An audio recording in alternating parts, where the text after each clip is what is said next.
Oula, putain, j'ai failli vous faire une blague avec les calculs sont pas bons, Kevin, des trucs comme ça, mais en fait, on n'est plus du tout en 2019. C'est pas, c'est pas la bonne année pour faire ce genre de blague, là, c'est fini. C'est passé de mode, en fait.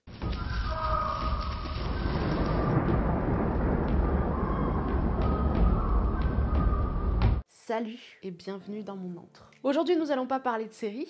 C'est une vidéo que je voulais faire depuis un petit moment parce que j'ai eu des conversations avec des amis ou avec des collègues et tout le monde a toujours l'air surpris. Donc je me suis dit pourquoi pas en parler aussi en vidéo. Et c'est peut-être moi qui suis...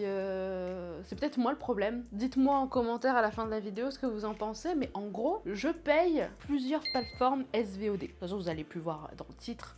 Ça sera écrit, mais je paye presque toutes, en tout cas celles où on a accès en France, et je me retiens de ne pas m'inscrire et payer d'autres plateformes. Du coup, on va voir, parce que les gens sont souvent étonnés quand je leur dis ça, et ils pensent toujours que c'est des sommes astronomiques et monumentales, alors que pas du tout finalement, c'est un hobby comme un autre, et moi je trouve que c'est pas très cher pour ce que ça apporte. Donc on va voir ensemble déjà quoi j'ai accès. Surtout quand je vous dis en fait les vidéos, vous savez où le trouver, vous pouvez le trouver sur cette plateforme, etc. Souvent on me dit oui non mais moi j'y ai pas accès, etc. Vous allez voir que finalement ça revient pas si cher que ça, et en plus vous pouvez avoir accès à beaucoup de contenu au final. Alors, je pense que comme tout le monde, j'ai la plateforme Netflix. Je pense que ça, c'est la plateforme basique, la plateforme où tout le monde a accès. C'est pas le secret, c'est pas la perle rare. Je ne suis pas seule sur mon compte Netflix. Je paye Netflix, mais il y a deux, trois personnes qui y sont régulièrement en plus de moi. Donc je paye les 4 écrans, ce qui fait... alors on va mettre les chiffres, on va donner les bons chiffres, on va faire un petit total à la fin. Netflix, je paye 15,99 € par mois. C'est la plateforme la plus chère. En sachant que moi, Netflix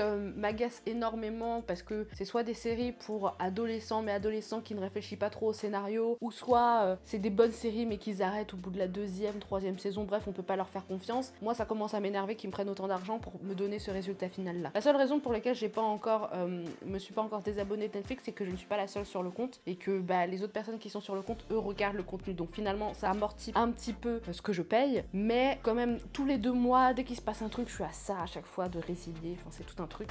En tout cas, 15,99 € Netflix. C'est là où on trouve tous les Outlander, les Sense8, The Get Down. Il y a quand même des choses qui sont pas mal. Leurs documentaires sont plutôt pas mal. Il y a le Homecoming de Beyoncé. Enfin bon, il y a toutes ces choses-là qui sont encore ok, mais je paye quand même 15,99 € par mois. Je paye Amazon Prime Video pour un total de 49 € par an. Donc j'ai fait le calcul, je l'ai divisé par 12 et ça fait environ 4 € par mois. Ce qui me semble un prix totalement honnête pour avoir le service Prime pour se faire livrer. Bon, après, il ne faut pas être contre la plateforme Amazon. Donc je peux comprendre les gens qui sont contre la plateforme Amazon. Tout à fait d'accord pourquoi ils sont contre la plateforme Amazon. Mais du coup, moi, si je paye un service Prime, je l'utilise quoi. Moi, en tout cas, je suis surtout pour Prime Video. Donc 4 € par mois, ça va. Tu as accès à American God, même si je ne regarde plus pour X raisons que j'évoquerai peut-être dans une autre vidéo. On a accès à The Boys. Ce qui est bien aussi avec Amazon, c'est qu'ils ont récupéré toutes les séries de mon enfance, toutes les séries fin 90, années début 2000. Donc tout ce qui est Buffy contre les vampires, Charmed, Ally McBeal, Brothers and Sisters, tous ces trucs-là en fait, toutes ces choses un peu nostalgiques pour les gens qui ont grandi dans cette période-là, elles sont toutes sur Amazon. Donc moi je passe beaucoup plus de temps sur Amazon pour le coup. Tous les Grey's Anatomy, tous les trucs comme ça. Pour 4 € par mois, franchement, ça va. Notamment sur Netflix, je regardais aussi surtout beaucoup tout ce qui était émissions, concours. C'est des concours pour tout, hein. T'as des concours pour fleuristes, concours de mode, concours de bouffe, concours de barbecue spécifiquement, concours de souffleurs de verre, t'as des concours pour tout.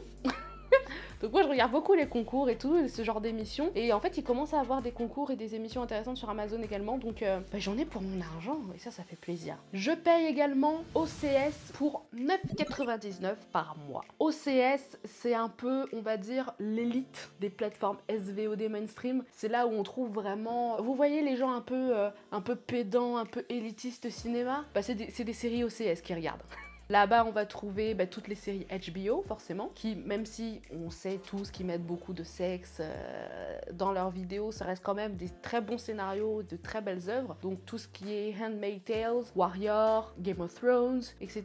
C'est sur OCS qu'ils ont toutes les bonnes séries. C'est Pretty Little Lies, je crois, des trucs comme ça. C'est sur OCS que vous allez trouver. C'est là où on a la majorité des séries récompensées dans des rassemblements comme Cannes, comme les trucs de cinéma, Sérimania, ou je sais plus comment ça s'appelle, mais enfin bref, c'est des très bonnes séries. Et je trouve pour 9,99, pareil, je pense en avoir pour mon argent par mois. Bien sûr, toutes les plateformes où je suis inscrite, ce sont des plateformes sans engagement, donc rien n'empêche finalement de jongler entre les plateformes, un mois abonné à Netflix, un mois abonné à OCS on paye à l'année, donc c'est pas pareil, mais bon, 4 €, voilà. On fait un roulement comme ça, et finalement, on peut même payer moins d'argent que ce que moi je paye, quand on réfléchit bien. J'ai également la plateforme Disney+.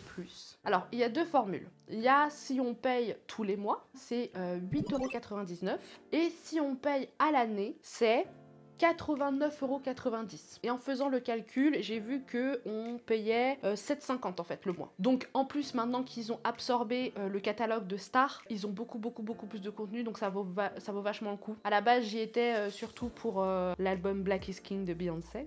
Et tout ce qui était dessin animé de mon enfant, genre La Cour de récré, Kim Possible, The Proud Family, tous ces trucs-là, Cheetah Girls, High School Musical, enfin bon bref, c'est ce petit retour en enfance. Tous les Disney, tous les films Disney, tous les films d'animation Disney, tous les Pixar, je me suis retapé des Mary Poppins, des trucs comme ça.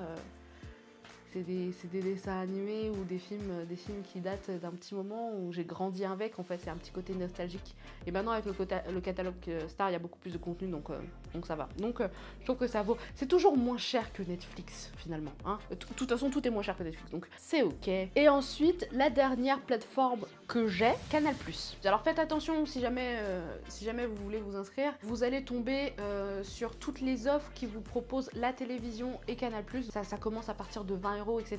Mais il y aura un petit onglet qui dit uniquement digital, offre uniquement digital, et là vous avez l'offre la plus basse qui est de 9,99 €, où vous avez accès aux séries, tout le contenu des séries Netflix. Par contre, vous n'avez pas accès à tous les films Netflix, pardon, Canal+. Il y a des films que vous allez devoir louer pour les regarder. Il y a toutes les séries originales Canal+, en fait. Tout ce qui est validé, Borgia, Le Bureau des légendes, comment ça s'appelle, La Flamme, qui est sortie il n'y a pas si longtemps, il faut que je la regarde, La Flamme. Toutes ces séries-là, en fait, qui sont des bonnes séries. En fait, on a tendance à taper sur les séries françaises, et de plus en plus maintenant, les séries françaises deviennent de mieux en mieux, avec une très bonne qualité, une qualité d'écriture et de réalisation, et souvent c'est des séries que l'on trouve sur Canal+.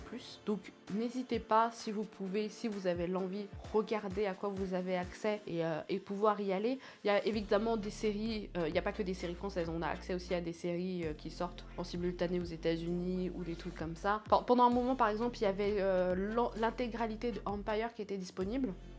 Mais depuis que la série est terminée, elle est plus trop disponible, et c'est bien dommage. Mais souvent, on a comme ça des séries qui sont en simultané. C'est là où il y a tous les épisodes de Vikings, notamment, vu qu'ils sont en parallèle avec les États-Unis. Donc oui, ça vaut le coup. Est-ce que ça vaut le coup tous les mois? Je sais pas. Est-ce que ça vaut le coup tous les mois? Ça c'est une bonne question. En fait, c'est ça que vous devez vous poser à chaque plateforme, parce que ce qui est bien, c'est que toutes les plateformes, comme je vous ai dit auparavant, ne sont pas disponibles en même... Enfin, ne sont pas... c'est pas des plateformes disponibles avec engagement. Donc si vous en avez marre, rien ne vous empêche de prendre l'abonnement un mois sur deux. Hein. Et un mois sur deux, vous dites, ok, tout ce mois-ci, je regarde que des séries Canal+. Poum, poum, poum, poum. On enchaîne, on se fait un planning de séries, et puis à la fin du mois, boum, on résilie et on passe à une autre plateforme. Rien ne vous empêche de faire ça en vrai. Rien. Mais en tout cas, j'ai fait mon petit calcul par rapport à ces 5 plateformes auxquelles je suis abonnée, et ça me fait un total de 47,50 € par mois max. Personnellement, avec tout le contenu de séries et de films auxquels j'ai accès, je trouve que 47,50 € pour 5 plateformes SVOD, c'est correct. Ça, après, je pense que tout dépend de sa tolérance. Est-ce qu'on estime que c'est de l'argent bien investi ou pas? Moi, je pense qu'on devrait payer pour les œuvres qu'on regarde. Les gens ont travaillé, c'est du travail. Je pense que tout travail mérite salaire et récompense. Des gens ont été payés. Et pour continuer à permettre, en tout cas, des gens de continuer à créer, je pense qu'il faut financer ce type d'œuvre. Voilà. Mais après, on n'a pas tous la même tolérance. Voilà. Il y a des gens qui préfèrent mettre de l'argent dans des vêtements de luxe, ou mettre de l'argent uniquement dans la nourriture, ou mettre de l'argent dans des bars. Moi, j'aime mettre de l'argent dans les plateformes SVOD. Et je trouve que 50 € par mois, c'est un petit budget. Disons que moi, je sors pas beaucoup de chez moi. Je sors pas beaucoup de chez moi, je ne vais pas dans des bars, je ne vais pas m'amuser, je ne vais pas en boîte, je ne fais pas les boutiques. Donc moi, c'est 50 €, c'est 47,50 €. C'est mon budget loisir du mois. Enfin, dépenser 50 € par mois pour mon loisir, c'est plus que correct, hein. Donc en fait, comme on voit 10-15 € par mois comme ça, et que je dis que je suis abonnée à 5-6 plateformes SVOD, les gens sont toujours un peu en mode... Tu dois dépenser une fortune. Non, pas tellement. Franchement, c'est gérable. C'est gérable. Alors, il faut travailler. Enfin, avoir un salaire. Quand je dis travailler, c'est surtout avoir un revenu. Mais franchement, c'est gérable. Et encore, je me retiens. Je me retiens parce que j'ai regardé les plateformes avant. J'étais aussi abonnée à la WWE Network parce que je suivais beaucoup le catch pour avoir accès à tous les events de la semaine et surtout aux grands events qui sont tous les mois, je crois qu'il y en a un. Tous les mois ou tous les 2 mois. Il y a des grands events, j'avais accès en direct, était à 9,99 € par mois. Et pendant un moment, j'étais à ça d'investir dans la plateforme ADN, qui est la plateforme d'animé, qui coûte 6,99 € par mois ou 59,99 € à l'année, qui revient à 5 € par mois. Et j'étais à ça, et je me suis dit non, quand est-ce que tu auras le temps de regarder des animés, blablabla. Vraiment là, tu vas vraiment plus travailler, tu vas plus dormir, donc au travail ça va être n'importe quoi, et tu vas plus bosser pour l'école, donc la scolarité ça va être aussi n'importe quoi, donc je me suis contenue. Mais si j'avais payé toutes ces plateformes là, il y avait aussi, je sais qu'il y avait une plateforme qui s'appelle Spice ou Spicy. C'est une plateforme de documentaires où t'as un tas de documentaires dessus. Pareil, 9,99 € ou une connerie comme ça, quoi. Avec ça, j'aurais même pas atteint les 70 € par mois, en étant abonné à 7-8 plateformes SVOD. Genre, toutes mes plateformes, plus la plateforme ADN et la WWE, ça me fait un total de 62,50 €. Ça va les gars, ça va. Vous pouvez vous payer des vêtements hors de prix là. Des jeans à 115 € et des chaussures à plus de 150 €. Moi, toutes mes plateformes, avec tous les films, toutes les séries et tout ce que ça implique, j'en ai pour moins de 70 €. Il serait peut-être temps aussi d'investir dans ce genre de choses, je pense, à mon avis, plutôt que les regarder en pirate. Mais c'est mon avis, chacun fait ce qu'il veut, comme il peut.